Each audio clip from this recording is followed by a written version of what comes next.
Here are two terms I want you to keep in mind, and just keep them in mind. They're going to work their way through this conversation. A loser's tax and no risk, all reward. Keep those two terms in mind. I am a complete believer in market forces. I am a militant free enterprise person. And as a firm believer, as a firm and full-on supporter of market forces, I can tell you this market doesn't make any sense. It really doesn't. It doesn't meet any criteria of any normal market that I know of.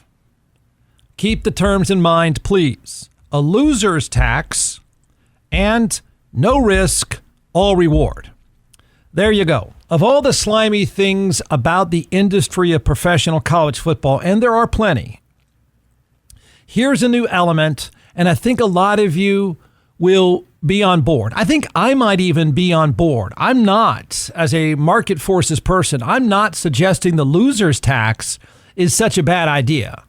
But man, this model doesn't make any sense. It's being labeled as a loser's tax.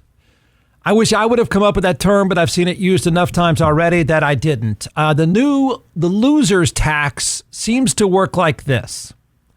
Coach says, well, I've sucked this season, so let me give the player some of my money.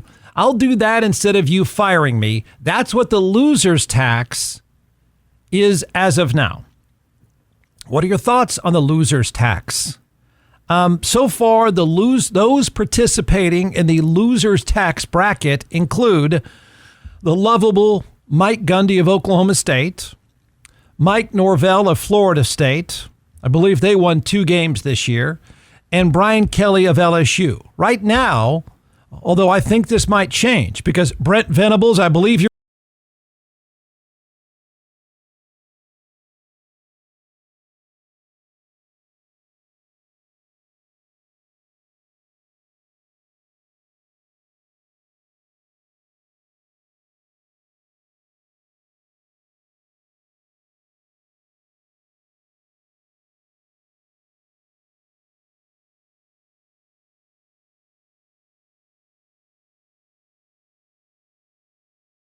on the clock.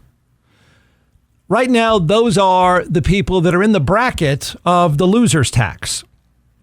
So let me give you a big setup to tell you how weird all this stuff is. Some of it's cool, some of it's quirky, and then none of it meets any normal market forces criteria. None of it. It's not sustainable. And I know most people who are just fans don't care, but you're going to care as this stuff starts to collide. So the setup is this. Each college football program is facing about a $20 million hit from a lawsuit, a series of lawsuits. The suit was brought forward by current and former players.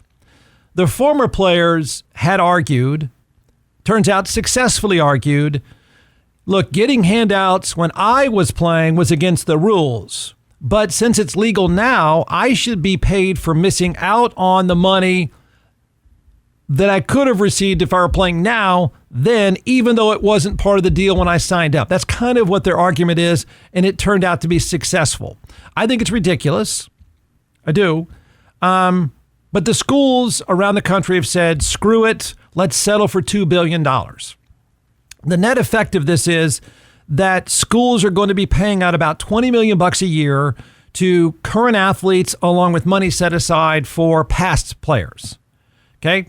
I mean, we can get lost in the minutia of how ridiculous that argument was. As a former player myself, I'm telling you that's a ridiculous argument. But they got their money.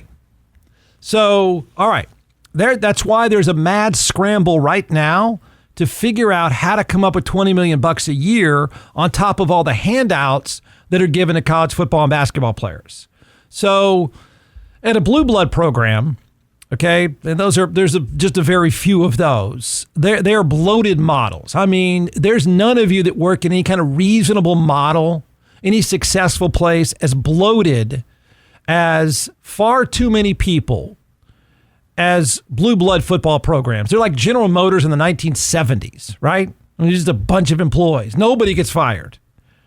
But most blue blood programs are pretty well off anyway, but everyone else is not. And they're trying to figure out how we come up with this money. Now that you've got this $20 million price tag on top of the handouts you have to come up with from sugar daddies, meeting guys in parking lots and stuff like that. So out of nowhere, all of a sudden we get a loser's tax. Jeff, how does the loser's tax work? Well, I'm going to explain that to you. We have some participants already. I think you might think it's pretty cool.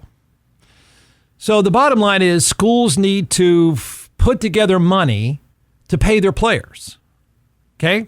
The schools themselves are going to be on the hook to most likely directly pay athletes themselves. Now, I'm going to get to you how this is going to end horribly. There's no way this model of no risk, all reward can sustain itself. But here you go. In other words, the loser's tax is this. I had a bad year. I'm rich. I'll give you some money. Just don't fire me. It's kind of a loser's tax. It's kind of cool. I like the term. I like the setup. And it's in full effect. So I think you could argue it started with Brian Kelly of LSU, but it could have started with Mike Gundy, the lovable, the precious, the always friendly Mike Gundy at Oklahoma State. His team didn't win a single game in the Big 12. And wait till you hear the kind of money being thrown around. But either way, so Brian Kelly of LSU makes close to $10 million a year. He's so charitable that he agreed to give back $1 million to pay the players. Now, in some quirky way, these coaches can't give the money, like they just can't sit there and hand it out in envelopes in the lunchroom. So they give it to somebody else who then gives it to the players. That's the way it's going to work. That's the loser's tax. Coaches that had a bad year have figured out, oh man, here's a way for me to get in front of getting fired. I'll just tell them I'll give them some of my money. Thus, the loser's tax. Are the salaries obscene? Of course they are. Here you go. Since 2021, Yahoo Sports is reporting athletes can collect third-party deals to profit off their fame and abilities. Donors, businesses, and fans foot this NIL bill. Schools were spared from paying athletes, but for not much longer. By the way, you need to know, no one, very, very, very few guys are doing advertising deals to get paid. Most of it is just flat out handouts. Okay? If a legal settlement gains final judicial approval, schools will begin coughing up millions annually for athletes via revenue sharing. At Florida State, they're calling the fundraising campaign, Yahoo reports, a vision of excellence. Feels better just to hand out some slimy money to some dude who has no business being in college if you call it something like a vision of excellence. You know, you work at places, I'm sure many of you have done this before, where your company has real stupid mission statements, just kind of fluffy and cheesy. That's what this is, right? You can't really criticize the vision of excellence. You know they won 2 games. All right, Mike Norvell, the head coach at Florida State, is going to contribute $4.5 million.